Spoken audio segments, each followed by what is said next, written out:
সকালবেলা ঘুম থেকে ওঠার পর সংসারের সমস্ত বাসি কাজগুলো সম্পূর্ণ হয়ে গেছে। খুকিমাকে খাইয়ে নিয়েছি, ওকে এখন পড়াতে এসেছে। আর আমি দেখো এখন চলে আসলাম রান্নাঘরে এসে সবার প্রথমে বাসি রান্নাঘরটাকে ঝাড় দিয়ে নিচ্ছি, তারপরে উনুন থেকে ছাইটাকে তুলে নিচ্ছি। তো বারান্দায় ফোনটা সেট করে রেখেছিলাম, ভিডিও এডিট করার সময় গিয়ে দেখছি না এত পরিমাণে আবজা হয়েছে ভিডিওটা যে তোমরা হয়তো ঠিকঠাকভাবে কিছু বুঝতেই পারছো না। আমি যে উনুন থেকে ছাই তুলেছি সেটা ভিডিওতে একেবারেই বোঝা যাচ্ছে না। তো যাই হোক বন্ধুরা, একটু মানিয়ে নিয়ে দেখে নিও। নমস্কার আমার প্রিয় পরিবার, কেমন আছো তোমরা সবাই? আশা করছি ভালো আছো। তোমাদের আশীর্বাদ ও ভালোবাসায় আমি এবং আমার পরিবারের প্রতিটা মানুষ খুব ভালো আছি। অন্নপূর্ণা লাইফস্টাইলের নতুন একটা ভিডিওতে তোমাদেরকে জানাই অনেক অনেক স্বাগত আর আমার অনেক ভালোবাসা। তো বন্ধুরা, আজকেও নিয়ে চলে এসেছি নতুন একটা সুন্দর ভিডিও। আশা করছি আজকের ভিডিওটাও তোমাদের অনেক ভালো লাগবে, তাই স্কিপ না করে প্রথম থেকে শেষ পর্যন্ত আজকের ভিডিওটা দেখার অনুরোধ রইল তোমাদের কাছে। উনুন থেকে ছাই তোলার পর বালতি নিয়ে চলে গেছিলাম কলতলায়। টাইম কলে জল চলে এসেছে, এক বালতি জল নিয়ে এসেছি। আর এখন দেখো আমি উনুনটাকে ধরিয়ে নেব, ধরিয়ে নিয়ে ভাতের হাঁড়িটা বসিয়ে দেবো।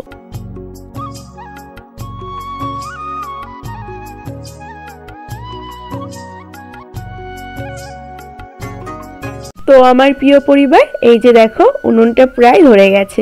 এখন ভাতটা সবার প্রথমে বসিয়ে দেবো। ভাতটা হয়ে গেলে তারপরে কালকে ওই যে বাজার থেকে মাছ নিয়ে এসেছিল, পাঙাশ মাছ, তো আজকে পাঙাশ মাছের ঝোল করব। আর করব মটরের শাক। আর কালকে তোমরা দেখেছিলে যে বৈরাগী মাছও নিয়ে এসেছিল, তো বৈরাগী মাছটা আজকে আর করবো না, রেখে দেবো। কারণ দুই রকমের মাছ মটরের শাক করলে কোনো কিছুই ফুরাবে না। তো সেই কারণে মানে পাঙাশ মাছটা শুধু করব আর মটরের শাকটা করব, আর বৈরাগী মাছটা রেখে দেবো, কালকে খাওয়া যাবে। তো চলো বন্ধুরা, রান্না বান্না করতে করতে তোমরা অনেকেই আমাকে কিছু প্রশ্ন জিজ্ঞাসা করেছিলে, তো সেই প্রশ্নের উত্তরগুলো দিয়ে দিই।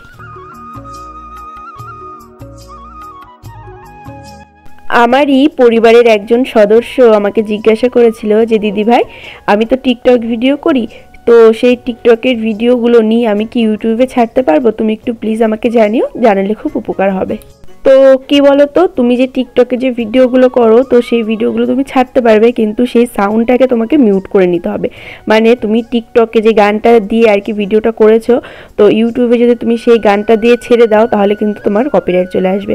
তোমাকে কি করতে হবে, যেই ভিডিওটা তুমি করেছো তো সেটাকে ডাউনলোড করতে হবে, ডাউনলোড করে ওটাকে আবার এডিট করতে হবে। মানে ওইটার যে সাউন্ডটা, যেই মিউজিকটা দিয়ে তুমি ভিডিওটা করেছো, তো সেই মিউজিকটা মিউট করে দিতে হবে। মিউট করে গিয়ে আবার ইউটিউবে গিয়ে সেই মিউজিকটা সার্চ করবে, সার্চ করে সেই ভিডিওটা ছেড়ে দেবে, তাহলে দেখবে কখনো কপিরাইট আসবে না।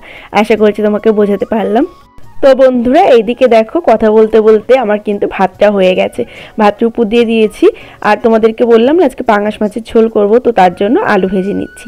আলুটা ভেজে নিয়ে তুলে নিয়ে তারপরে ভালো করে মশলাটা কষিয়ে আলুগুলো দিয়ে মানে জল দিয়ে মাছের ঝোলটা রান্না করে নেব।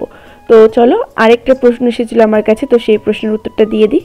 সুস্মিতা বিশ্বাস নামে আমারই পরিবারের একজন সদস্য আমাকে জিজ্ঞাসা করেছিল যে দিদি ভাই, ব্যাকগ্রাউন্ড ভয়েসটা কিভাবে রিমুভ করব, প্লিজ এটা নিয়ে একটা ভিডিও বানাও, তাহলে আমার খুব উপকার হয়। তো কি বলো তো, ব্যাকগ্রাউন্ড যে ভয়েসটার কথা তুমি বলছো, মানে যেটাকে তুমি রিমুভ করতে চাইছো, ওটাকে তোমাকে এডিট করার সময় রিমুভ করতে হবে। যখন তুমি ভিডিওটা এডিট করবে তখন ভিডিওর যে সাউন্ডটা রয়েছে, তো সেই সাউন্ডটাকে মিউট করে দেবে। ভয়েস মানে ভলিউম বলে দেখবে একটা অপশান রয়েছে, তো সেইখানে গিয়ে তুমি সাউন্ডটাকে মিউট করে দেবে, তাহলে দেখবে তোমার যে ভিডিওর যে ভয়েসটা রয়েছে মানে অরিজিনাল যে ভয়েসটা, তো সেটা মিউট হয়ে যাবে, পরে তুমি ভয়েস ওভার দিতে পারবে। আশা করছি বোঝাতে পারলাম। আর তোমাদের যদি আরও কিছু জানার থাকে তাহলে আমাকে কমেন্ট করতে পারো, পরবর্তী ভিডিওগুলোতে আমি তোমাদের সেই প্রশ্নের রিপ্লাই দেব। এইদিকে দেখো বন্ধুরা, মাছের ঝোল করার জন্য মশলাটা ভালো করে আর কি কষিয়ে নিচ্ছি। আর উনুনটা দেখো নিভে গেছে। এরকম জানো তো বারবার হয়, যখনই রান্না করতে আসি একবার যদি উঠে যায় বা না উঠে গেলেও এরকম হঠাৎ করে না উনুনটা নিভে যায়, আর কিছুতেই জ্বলতে চায় না। তো আবার পাটকাঠি দিয়ে আগুন ধরিয়ে উনুনের ভেতর দিলে তারপরে আবার দপদপ করে জ্বলে ওঠে। গ্যাসে রান্না করলে হয়তো এই সমস্যাটা হয় না, এই যে বারবার উনুন নিভে যাওয়ার যে সমস্যাটা, কিন্তু উনুনে রান্না করলে না এই সমস্যাটা ভীষণ পরিমাণে হয়। রান্না করতে করতে বারবার উনুন নিভে যায়। উনুন বারবার নিভে গেলেও কিন্তু গ্যাসের থেকে উনুনের রান্নার টেস্ট বেশি। আমরা যেহেতু গ্রামের মানুষ, তো সেই কারণে না আমাদের গ্যাসের রান্না খেয়ে পোষায় না। মানে গ্যাসের রান্না খেলে মনে হয় যেন কোনো স্বাদই হয়নি, আর উনুনে যদি রান্না করা হয় তাহলে সেই রান্নাটা মনে হয় কি ভীষণ পরিমাণে টেস্ট হয়েছে। তো সেই কারণে যতই কষ্ট হোক আমরা গ্রামের বউরা কিন্তু চেষ্টা করি সব সময় মাটির উনুনে রান্না করার জন্য। আর এতে আমাদের পরিবারের মানুষজনও বেশ খুশি হয়, কারণ ওরা না গ্যাসের রান্না একদম খেতে পারে না, বিশেষ করে আমার শ্বশুর শাশুড়ি যেহেতু আগেকার দিনের মানুষ, তো সেই কারণে তা আর কি মানে গ্যাসের রান্না একদমই খেতে চায় না, ওদের স্বাদই লাগে না। রূপে লক্ষ্মী গুণে সরস্বতী হয়তো আমি নই, কোনোদিন আমি হতেও পারবো না, আর হতেও আমি চাই না, কিন্তু সব সময় পরিবারের মানুষগুলো শ্বশুর শাশুড়ির স্বামীর মন জুগিয়ে চলার চেষ্টা করি।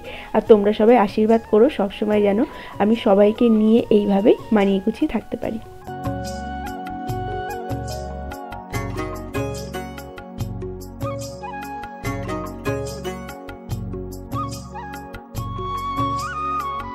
তোমাদের সঙ্গে গল্প করতে করতে এদিকে দেখো আমার মাছের ঝোলটা প্রায় হয়ে গেছে। এখন ঝোলের মধ্যে মাছগুলোকে দিয়ে দিলাম, একটু ফুটে গেলে ঝোলটা নামিয়ে নেব। আর ওইদিকে ভাতটা উপর দিয়ে রেখেছিলাম, তো ভাতের ফ্যানটা পুরো ঝরে গেছে, ফ্যানটা গরুর বালতির মধ্যে দিয়ে এসে ভাতটা বেড়ে ওই ঘরে রেখে আসলাম। আর এদিকে দেখো ঝোলটা নামিয়ে নিয়েছি, যেহেতু পাঙাশ মাছের ঝোল, তো সেই কারণে ঝোলটা নামিয়ে নিয়ে এখন ওর মধ্যে একটু গরম মশলা দিয়ে দিচ্ছি। আর নামিয়ে নিয়ে গরম মশলা দিলে জানো তো গরম মশলার সেন্টটা অনেকক্ষণ থাকে, আর যদি উনুনে থাকতে থাকতে গরম মশলা দেওয়া হয় তাহলে সেই সেন্টটা খুব একটা থাকে না। তো সেই কারণে সবসময় আমি ঝোল বা যে কোনো জিনিস সে যদি গরম মশলা দিই তাহলে সেই জিনিসটা নামিয়ে এনে তারপরে গরম মশলাটা দিই।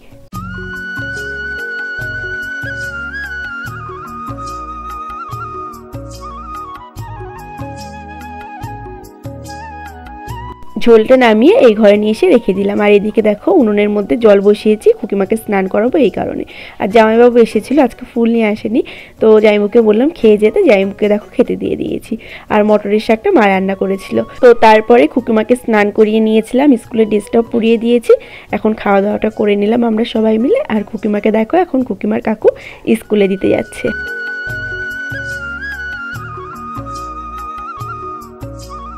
খুকিমা তো স্কুলে চলে গেল। তো চলো তোমাদেরকে একটা জিনিস দেখায়। এই যে দেখো এই জায়গাটায় টমেটোর একটা বীজ পড়েছিল, পড়ে একটা না টমেটোর চারা বেরিয়েছিল। আর এই চারাটাতে এত পরিমাণে টমেটো ধরেছে, তোমরা না দেখলে মানে নিজের চোখে না দেখলে বিশ্বাসই করবে না, মানে এত পরিমাণে টমেটো ধরেছে। আর এই গাছটা কিন্তু খুকিমার মণি কাকুদের ঘরের পাশেই হয়েছে। তো খুকিমা তো স্কুলে চলে গেল, এখন অনেকটাই টাইম রয়েছে, তো থালা বাসনগুলো সব মেজে নিয়েছি। তো তারপরে দেখো এখন চলে এসেছি রান্নাঘরে, রান্নাঘরটা লেপার জন্য। উনুনটার গায়ে ভালো করে মাটি দিয়ে গোবর দিয়ে লাগিয়ে নিয়েছি, এখন পুরো রান্নাঘরটা ভালো করে লেপে নেব।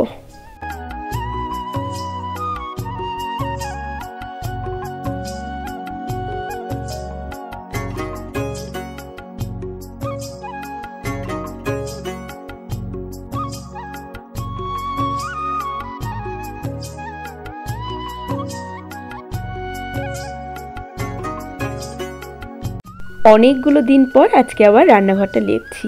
ওই যে আমার হাতে ব্যথা হয়েছিল, এত পরিমাণে ব্যথা হয়েছিল যে কাজই করতে পারছিলাম না। আর এই রকমভাবে রান্নাঘর লেপার কথা তো মানে ভাবতেও পারছিলাম না, কারণ এত পরিমাণে ব্যথা হয়েছিল। আর যেহেতু রান্নাঘর লেপার সময় গোবর মাটি দেওয়া লাগে, তো সেই জন্য না ভয়ও করছিল আবার যদি বেশি হয়। তো ভগবানের আশীর্বাদ আর তোমাদের ভালোবাসায় হাতের ব্যথাটা সম্পূর্ণ ঠিক হয়ে গেছে।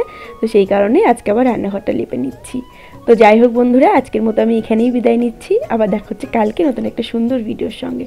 ততক্ষণ তোমরা সবাই ভালো থেকো, সুস্থ থেকো, আর আমার ভিডিওর অপেক্ষায় থেকো, আর আমাকে ভুলে যেও না, মনে রেখো।